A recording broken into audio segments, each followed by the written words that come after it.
Hi friends, welcome to KK logics and tricks. ఈరోజు మనం విద్యా దృక్పథాలకు సంబంధించి ఫ్రెండ్స్ అకాడమీ బుక్ని స్టార్టింగ్ నుంచి ఎండింగ్ వరకు టోటల్ బుక్లో ఉన్నటువంటి టోటల్ ఇన్ఫర్మేషన్ని కాన్సెప్ట్ ఓరియంటెడ్గా మీకు చాలా ఈజీగా అర్థమయ్యే విధంగా ఈ వీడియోలో క్విక్ రివిజన్గా మనం కంటిన్యూషన్ చేద్దాం ఫ్రెండ్స్. సో ఫ్రెండ్స్, ఎవరైతే రేపు మార్నింగ్ డిఎస్సి రాయబోతున్నటువంటి డిఎస్సి మిత్రులు ఎవరైతే ఉన్నారో వాళ్ళకి first of all the best friends. Exam మంచిగా రాయండి. ఎగ్జామ్కి వెళ్ళేటప్పుడు నేను ఇచ్చేటటువంటి సలహా మీకు ఒకటే ఫ్రెండ్స్, ఎగ్జామ్ సెంటర్కి సాధ్యమైనంత వరకు ఎర్లీగా వెళ్ళండి.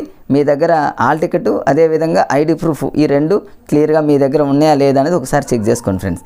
సో ఫ్రెండ్స్, మీరు ఎగ్జామ్కి వెళ్ళే ముందు ఈ వీడియోని కనుక మీరు ఒకసారి కనుక అలా జస్ట్ అట్లా ఇయర్ ఫోన్స్తో విన్నట్లయితే క్విక్ రివిజన్గా కాన్సెప్ట్ ఓరియంటెడ్లో ఒకవేళ రేపు బిట్స్ ఇచ్చినా కూడా ఈజీగా పెట్టేటటువంటి అవకాశం ఉంటుంది. కాబట్టి ఈ వీడియోని క్లైమాక్స్గా ఈ వీడియోని చూస్తారని